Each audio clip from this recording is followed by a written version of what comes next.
ಎಲ್ಲರಿಗೂ ನಮಸ್ತೆ. ಎಲ್ಲರೂ ಹೇಗಿದ್ದೀರಾ? ಚೆನ್ನಾಗಿದ್ದೀರಾ ಅಂದ್ಕೊಂಡಿದ್ದೀನಿ. ನಾನು ಸೂಪರಾಗಿದ್ದೀನಿ. ಇವತ್ತು ನಮ್ಮ ದೊಡ್ಡಪ್ಪವ್ರ ಮಗ ಮನೆ ಕಟ್ಟಿದ್ರು, ಇನ್ವೈಟ್ ಮಾಡಿದರು. ಅದಕ್ಕೆ ಎಲ್ಲರೂ ಹೋಗ್ತಾ ಇದ್ದೀವಿ.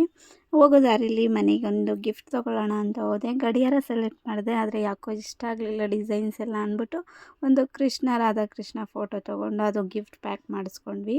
ಇನ್ನು ನಾವೆಲ್ಲ ಹೋಗೋವಾಗ ಸುಷ್ಮಾ ಅವ್ರ ಅಮ್ಮ ಮತ್ತು ಅವರು ಮಾವನೂ ಕೂಡ ಜೊತೆಯಲ್ಲಿ ಬಂದರು. ಯಾಕಂದರೆ ಅವ್ರದ್ದು ದೊಡ್ಡಬಳ್ಳಾಪುರನೇ, ಅದಕ್ಕೆ ಹೋಗೋ ದಾರಿಲಿ ಅಲ್ವಾ ಅಂತ ನಾವು ಹೋಗ್ತಾ ಇರೋದು ದೊಡ್ಡಬಳ್ಳಾಪುರಕ್ಕೆ. ಹಂಗೆ ಡ್ರಾಪ್ ಮಾಡೋಣ ಅಂತ ಅಂದ್ಬಿಟ್ಟು ಅವರನ್ನು ಸಹ ಡಿ ಕ್ರಾಸಲ್ಲಿ ಅವರು ಇಳ್ಕೊಂಡ್ರು. ಅವರೆಲ್ಲ ಇಳ್ಕೊಂಡ್ಮೇಲೆ ನಾವು ನಮ್ಮೂರ ಕಡೆ ಹೊರಟ್ವಿ. ನನ್ನ ಚೆರಿಗೆ ಮತ್ತು ಕೃತಿಕಂಗೆ ತುಂಬಾ ಖುಷಿ ನಮ್ಮೂರಿಗೆ ಹೋಗ್ಬೇಕು ಅಂದರೆ. ಅವ್ರಿಗೇನೋ ಒಂಥರ ಖುಷಿ. ಹಾಗೆ ಇಲ್ಲಿ ಮನೆ ಹತ್ರ ಅವರೆಕಾಯಿ ಎಲ್ಲ ಸುಳಿತಾ ಇದ್ವಲ್ಲ, ಅದನ್ನು ಹೊಟ್ಟೆಲ್ಲ ಒಣಗಿಸ್ಬಿಟ್ಟು ಇಟ್ಟಿದ್ದೆ. ಅದೊಂದು 2 ಮೂಟೆ ಆಗಿತ್ತು. ಅದನ್ನು ಸಹ ತುಂಬಿಕೊಂಡು ಹೋಗಿ ಕೊಟ್ವಿ. ಯಾಕಂದರೆ ನಮ್ಮಪ್ಪ ಮೇಕೆ ಸಾಕಿದ್ದಾರಲ್ವ, ಅದಕ್ಕೆ ಹಾಕ್ತಾರೆ. ಇನ್ನು ಮೇಕೆ ಮನೆ ಹತ್ರ ಬಂದ್ವಿ. ಮೇಕೆ ನೋಡಿ 2 ಕ್ಯೂಟಾಗಿ ಹಾಕಿದೆ, ಎಷ್ಟು ಚೆನ್ನಾಗಿದೆ ಅಂತ. 2 ಗಂಡು ಪಪ್ಪುನೇ. ಅದು 2 ದಿವಸದ್ದು ಅಷ್ಟೇ, ಇದು ಮರಿ 2 ದಿವಸ ಆಗಿತ್ತು ಅಷ್ಟೇ ಹಾಕಿ. ಆಮೇಲೆ ಅದ್ರ ಜೊತೆ ಎಲ್ಲ ಆಟ ಆಡ್ಕೊಂಡು ಸ್ವಲ್ಪ ಫೋಟೋಸ್ ತೆಗೆಸ್ಕೊಂಡ್ವಿ. ಮಾತಾಡ್ಸಲಿಲ್ಲ ಅಂದರೆ ಹಾಗೆ ಮನೆ ತವಿಂದ ನಮ್ಮ ಅಪ್ಪನ ಕರ್ಕೊಂಡು ಮತ್ತೆ ಗೃಹಪ್ರವೇಶ ಆಗೋ ಜಾಗಕ್ಕೆ ಹೊರಟ್ವಿ. ನಮ್ಮಪ್ಪನೂ ಹೋಗಿರಲಿಲ್ಲ, ಎಲ್ಲರ ಜೊತೆಲಿ ಹೋಗೋಣ ಅಂತ ಅಂದ್ಬಿಟ್ಟು ನಾನು ಬರ್ತೀನಿರಪ್ಪ ಅಂತ ಅಂದ್ಬಿಟ್ಟು ಎಲ್ಲ ಜೊತೆಯಲ್ಲೇ ಹೋಗಿದ್ವಿ. ಫೈನಲಿ ನೋಡಿ ಗೃಹಪ್ರವೇಶ ಆಗೋ ಜಾಗಕ್ಕೆ ಬಂದ್ವಿ. ನಮ್ಮ ದೊಡ್ಡಪ್ಪರ ಮಗನೇ ಕಟ್ಟಿರೋದು ಹೊಲ್ದ ಹತ್ರ. ನಾವು ಹೊಲಕ್ಕೆ ಹೋಗ್ತೀವಲ್ಲ, ಅದೇ ದಾರಿಯಲ್ಲೇ ಕಟ್ಟಿರೋದು. ನಾವು ಇಲ್ಲಿ ಪ್ರತಿ ವರ್ಷವೂ ಮುನೇಶ್ವರ ಮಾಡ್ತೀವಿ. ಇನ್ನು ಅದೇ ಹೊಲದಲ್ಲೇ ಕಟ್ಟಿರೋದು ಮನೆ. ಚೆನ್ನಾಗಿ ಕಟ್ಟಿದ್ದಾರೆ ಮನೆಯೆಲ್ಲ. ಇನ್ನು ಹೋಗಿದ ತಕ್ಷಣ ಎಲ್ಲ ನಮ್ಮ ದೊಡ್ಡಮ್ಮವ್ರ ಮಕ್ಕಳೆಲ್ಲ ಚೆನ್ನಾಗಿ ಮಾತಾಡ್ಸಿದ್ರು. ಸ್ವಲ್ಪ ಹೊತ್ತು ಮಾತಾಡಿಕೊಂಡು ಕೂತ್ಕೊಂಡು ಹಾಗೆ ಎಲ್ಲರ ಬಾಯಲ್ಲೂ ನಿಮ್ಮ ವಿಡಿಯೋಸ್ ನೋಡ್ತಾನೆ ಇರ್ತೀವಿ, ಯಾವ್ಯಾವ ಥರ ವಿಡಿಯೋಸ್ ಹಾಕ್ತೀರಾ, ಎಲ್ಲ ಚೆನ್ನಾಗಿ ಮಾಡ್ತೀರಾ ಅಂತಂದರು. ತುಂಬಾ ಖುಷಿ ಆಯಿತು. ಹಾಗೆ ಗಿಫ್ಟ್ ಕೊಟ್ಟು ಮಾತಾಡ್ಸೋಣ ಅಂತ ಒಳಗಡೆ ಹೋದ್ವಿ.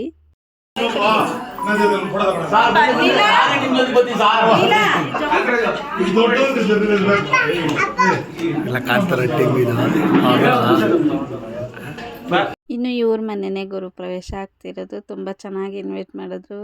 ಮನೆ ಅಂತೂ ತುಂಬ ಚೆನ್ನಾಗಿ ಕಟ್ಟಿಸಿದ್ರು. ಎಲ್ಲರೂ ತುಂಬ ಚೆನ್ನಾಗಿ ಮಾತಾಡ್ಸಿದ್ರು ಕೂಡ.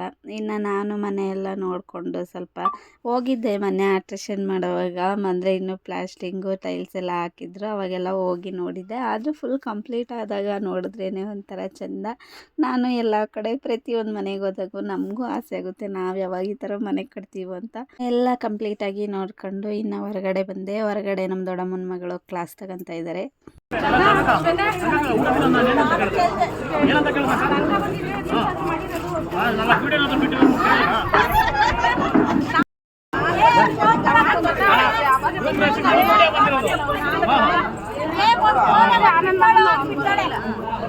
ನಾವು ಹೋಗೋ ಅಷ್ಟರಲ್ಲಿ ಸ್ವಲ್ಪ ಲೇಟೇ ಆಗಿತ್ತು. ಅದಕ್ಕೇ ಅವರೆಲ್ಲ ನಮ್ಮನ್ನು ನೆನೆಸ್ಕೊತಾ ಇದ್ರಂತೆ. ಗಂಗಾ ಬಂದಿದ್ರೆ ವಿಡಿಯೋಸು ಫೋಟೋಸ್ ಎಲ್ಲ ತೆಗಿತಿದ್ಲು ಅಂತ.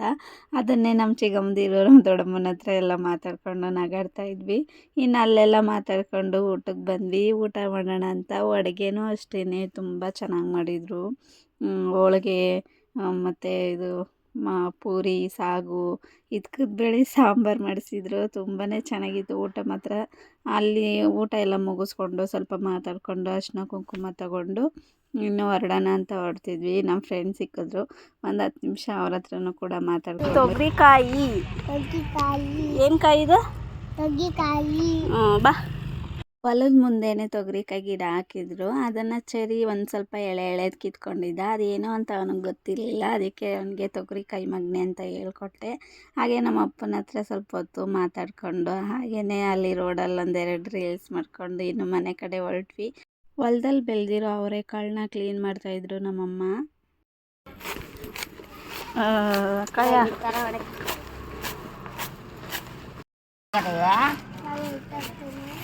ಕಾಳು ರಾಗಿ ಇಷ್ಟ ಇದೆಯಾ? ಕಾಳು ಮಗ್ನೆ ಅದು. ನಮ್ಮಮ್ಮನ ಅಪ್ಪನೆಲ್ಲ ಮಾತಾಡಿಸ್ಕೊಂಡು ಇನ್ನು ಸಂಜೆ ಹೋಗುತ್ತೆ ಅಂತ ಬೇಗ ಮನೆ ಬಿಟ್ವಿ. ಇಲ್ಲಿ ನಮ್ಮ ಆಂಟಿ ಬಲವಂತ ಮಾಡ್ತಿತ್ತು, ಬನ್ನಿ ಮನೆಗೆ ಅಂತ. ಅದಕ್ಕೇ ಸರಿ ಅಂದ್ಬಿಟ್ಟು ನಮ್ಮ ಆಂಟಿನ ಮಾತಾಡ್ಸೋಕ್ಕೆ ಅಂತ ಹೋದ್ವಿ. ಹಂಗೆ ಬರೋದಾರಿಲ್ಲೇ ಇವ್ರ ಮೇಕೆ ನೋಡಿ ಶೆಡ್ ಎಷ್ಟು ಚೆನ್ನಾಗಿ ಮನೆ ಮುಂದೆನೇ ಮಾಡ್ಕೊಂಡಿದ್ದಾರೆ. ಇವರು ಕೂಡ ಹೊಸ ಮನೆಯೇ ಕಟ್ಟಿರೋದು.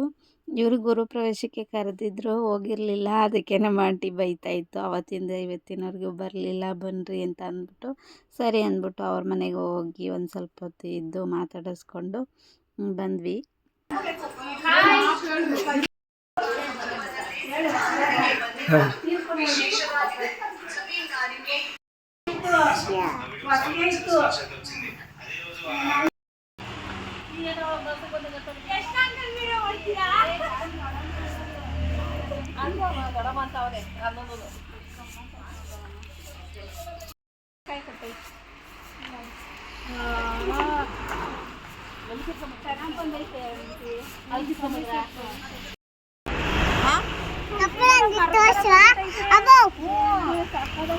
ಕಟ್ ಮಾಡ್ತಾ ಇರ್ತಾರೆ, ಹಂಗೆ ಬರ್ತಾರೆ. ಕಟ್ ಮಾಡ್ಲಿಕ್ಕೆ ಇಲ್ಲೂ ಕೂಡ ಎಲ್ಲರನ್ನೂ ಮಾತಾಡಿಸ್ಕೊಂಡು ಹಾಗೆ ಸ್ವಲ್ಪ ನಮ್ಮ ಆಂಟಿ ಕುಂಬಳಕಾಯಿ ಕೊಡ್ತು, ಅದನ್ನು ಈಸ್ಕೊಂಡು ಇನ್ನು ನಮ್ಮ ನಾದಿನಿ ಮನೆಗೆ ಹೋಗೋಣ ಅಂತ ಅಂದ್ಬಿಟ್ಟು ಆ ಹುಡುಗರಿಗೆಲ್ಲ ಒಂದು ಸ್ವಲ್ಪ ತಿಂಡಿ ತೊಗೊಳ್ಳೋಣ ಅಂತ ಅಂದ್ಬಿಟ್ಟು ತಿಂಡಿ ತೊಗೊಂಡ್ವಿ. ಇನ್ನು ನಮ್ಮಮ್ಮ ಸ್ವಲ್ಪ ತರಕಾರಿ ಎಲ್ಲ ಕೊಟ್ಟಿದ್ರಲ್ವ, ಹಾಗೆ ಅವ್ರಿಗೂ ಕೊಡೋಣ ಅಂತ ಅಂದ್ಬಿಟ್ಟು ಎಲ್ಲನೂ ತೆಗೆದು ಚಿಕ್ಕ ಚಿಕ್ಕ ಕವರ್ಗೆ ಹಾಕ್ಕೊತಾ ಇದ್ದೆ.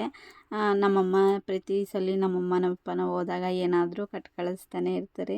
ಹಂಗೇ ಇವ್ರಿಗೂ ಕೊಡೋಣ ಅಂತ ಅಂದ್ಬಿಟ್ಟು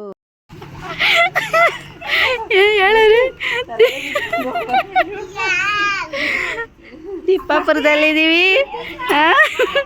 ನಾವು ಬರಬೇಕಾದ್ರೆ ನಮ್ಮ ನಾದಿನಿ ಫೋನ್ ಮಾಡಿತ್ತು, ಬರ್ತಾಯಿದ್ದೀರಾ ಅಂತ. ನಮ್ಮ ಯಜಮಾನ್ರು ಇಲ್ಲ, ಆಗಲೇ ಯಲಹಂಕದಲ್ಲಿದ್ದೀವಿ, ಟೈಮ್ ಆಗೋಯ್ತಲ್ವ, 5 ಗಂಟೆ ಆಯಿತು, ಹೊಳ್ತೀವಿ, ಇನ್ನು ಟ್ರಾಫಿಕ್ ಎಲ್ಲ ಆಗುತ್ತೆ ಅಂತ ಅಂದ್ವಿ. ನಾವು ಬರಲ್ಲ ಅಂತಲೇ ಅಂದ್ಕೊಂಡಿದ್ರು ಅವರು. ನಾವು ಸರ್ಪ್ರೈಸ್ ಕೊಡೋಣ, ಹೇಳೋಕ್ಕೆ ಹೋಗ್ಬೇಡ, ಹೋಗೋಣ ಹಂಗೇನೆ ಅಂತ ಅಂದ್ಬಿಟ್ಟು ಬಂದ್ವಿ. ಹುಡುಗರೆಲ್ಲ ತುಂಬ ಖುಷಿಪಟ್ಟರು. ಚರಿನ್ ಕೊಡ್ರು ಶಮ್ಮ.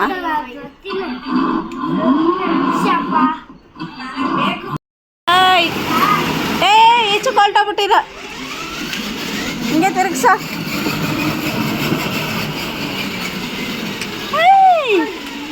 ಕಾರ್ ಕೊಟ್ಬಿಟ್ಟವನೆ ಸಾಪಿಟ್ರಮ್ಮ.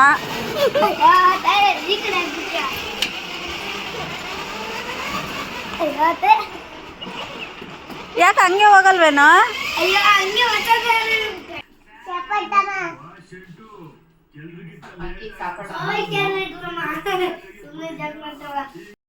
ತಗೊಂಬಂದೆ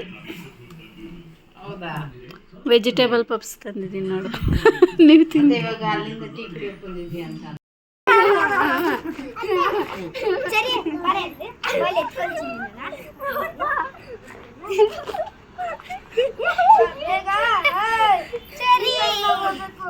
ಇನ್ನೊಂದ್ಸತಿ ಈ ಥರ ಮಾತನಾಡತ್ತೆ.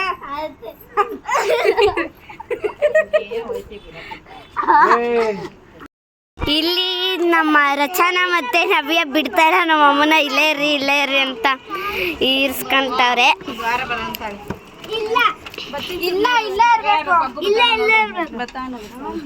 ಬಿಡ್ತಾಯಿಲ್ಲ ನಮ್ಮನ್ನ. ಇವಾಗ ಸದ್ಯಕ್ಕೆ ಹೋಗ್ಲೇಬೇಕು. ಪಂಕು ಬಿಡಪ್ಪ.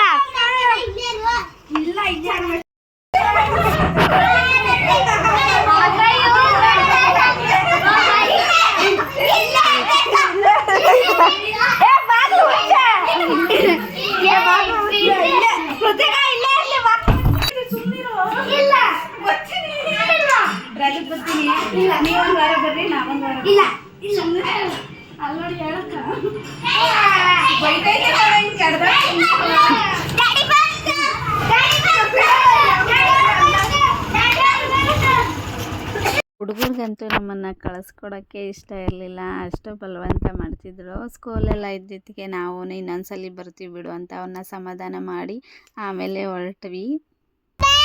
ಬಾಯ್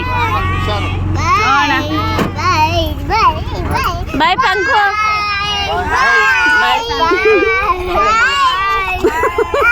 ಬಾಯ್. ಇನ್ನು ಅಲ್ಲಿಂದ ನೈಟು ಬಂದಿದ್ದೆ ಲೇಟ್ ಆಯಿತು. ಇನ್ನು ಅಡುಗೆ ಮಾಡಿಕೊಂಡು ತಿಂದು ಮಲಗಿ ಮತ್ತು ಬೆಳಿಗ್ಗೆ ನೆಕ್ಸ್ಟ್ ಡೇ ವ್ಲಾಗ್ ಇದು. ನೆಕ್ಸ್ಟ್ ಡೇ ನಮ್ಮಮ್ಮ ಏನೇನು ತರಕಾರಿ ಕೊಟ್ಟಿದ್ದಾರೆ ಅಂತಂದ್ಬಿಟ್ಟು ತೋರಿಸ್ತಾ ಇದ್ದೀನಿ. ಆಲೂಗಡ್ಡೆ ಕಳಿಸಿದ್ದಾರೆ, ಆಮೇಲೆ ಕುಂಬಳಕಾಯಿ,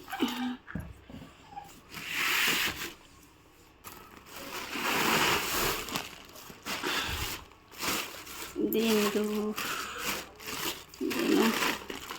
ಚಿಕ್ಕಡಿಕಾಯಿ, ಟೊಮೊಟೊ, ಇದು ತೊಂಡೆಕಾಯಿ, ಇದು ಚಿನ್ನಕ ತೊಂಡೆಕಾಯಿ, ಇದು ಸೋರೆಕಾಯಿ ಇದೆ, ಇದು ಅವರೆಕಾಳು. ಈ ಸಲ ಇದು ನಮ್ಮ ಹೊಲದ್ದೇನೆ. ಇದು ಹಾಗಲಕಾಯಿ ಕಳಿಸಿದ್ದಾರೆ. ಸ್ವಲ್ಪ ಅವರೆಕಾಯಿ ಮತ್ತು ತೊಗರಿಕಾಯಿ ಮಿಕ್ಸ್ ಇದೆ. ಇದೊಂದು ಸ್ವಲ್ಪ ಕೊಟ್ಟಿದ್ದಾರೆ. ಇದು ಕ್ಯಾರೆಟ್ ಫ್ರೆಶ್ ಆಗಿ ಕಿತ್ಕೊಂಬಂದಿರೋದು ಅನಿಸುತ್ತೆ. ತಂದೆ ತಾಯಿಗೆ ಮಕ್ಕಳ ಮೇಲೆ ಎಷ್ಟು ಪ್ರೀತಿ ಅನಿಸುತ್ತೆ ಅಲ್ವಾ. ನಾವೇನಾದರೂ ಊರಿಗೆ ಹೋಗ್ತೀವಿ ಅನ್ನೋ ಖುಷಿಲಿ ಇದನ್ನೆಲ್ಲ ಹಂಚಿ ಇಟ್ಟಿರ್ತಾರಲ್ವ, ಎಷ್ಟು ಖುಷಿ ಆಗುತ್ತೆ ನನಗಂತೂ. ಅದರಲ್ಲೂ ಲಾಸ್ಟ್ ವಿಡಿಯೋದಲ್ಲಿ ತುಂಬ ಚೆನ್ನಾಗಿ ಎಲ್ಲರೂ ಕಮೆಂಟ್ ಮಾಡಿದ್ದೀರಾ. ತುಂಬ ಥ್ಯಾಂಕ್ಸ್. ನಮ್ಮಪ್ಪ ಏನೇನು ತಂದಿದ್ದಾರೆ ಅಂತ ಹಾಕಿದ್ನಲ್ವ ಆ ವಿಡಿಯೋದಲ್ಲಿ ನೋಡಿ, ಇಷ್ಟೆಲ್ಲ ಕಳಿಸಿದ್ದಾರೆ. ಅಪ್ಪ ಅಮ್ಮಂಗೆ ನಾವೇನಾದರೂ ಊರಿಗೆ ಹೋಗ್ತೀವಿ ಅಂದರೆ ಒಂಥರ ಖುಷಿ, ಅವ್ರಿಗೇನೋ ಹಬ್ಬ ಥರ ಅನಿಸುತ್ತೆ. ಎಲ್ಲನೂ ಹಂಚಿಟ್ಟಿರ್ತಾರೆ. ಸಿಟಿಲಿ ಏನೂ ಸಿಗಲ್ಲ ಮಕ್ಕಳಿಗೆ, ಎಲ್ಲ ಕೊಂಡ್ಕೊಂಡು ತಿನ್ನಬೇಕು ಅಂತ ಅಂದ್ಬಿಟ್ಟು ನೋಡಿ ಇಷ್ಟೆಲ್ಲ ಕಳಿಸಿದ್ದಾರೆ. ಈ ಸಲ ಬೆಳೆದಿರೋ ರಾಗಿ ಒಂದು ಸ್ವಲ್ಪ ಎತ್ಕೊಂಬಂದಿದ್ದೀನಿ. ನಾನು ತೊಗೊಂಬಂದಿರಲಿಲ್ಲ, ಅದಕ್ಕೇ ಈ ಸಲ ಸ್ವಲ್ಪ ಎತ್ಕೊಂಬಂದಿದ್ದೀನಿ. ಈ ಸಲ ಬೆಳೆದಿರೋದು ನಮ್ಮ ಹೊಲದಲ್ಲೇ ರಾಗಿ ಮಾಡ್ಕೊಳ್ಳೋಣ ಅಂದ್ಬಿಟ್ಟು. ಈ ವಿಡಿಯೋ ಇಷ್ಟ ಆಗಿದರೆ ಒಂದು ಲೈಕ್ ಮಾಡಿ, ಹಾಗೆ ಯಾರಾದರೂ ಹೊಸಬ್ರು ನೋಡ್ತಾ ಇದ್ದರೆ ಸಬ್ಸ್ಕ್ರೈಬ್ ಮಾಡ್ಕೊಳ್ಳಿ, ಫಾಲೋ ಮಾಡಿ. Thank you.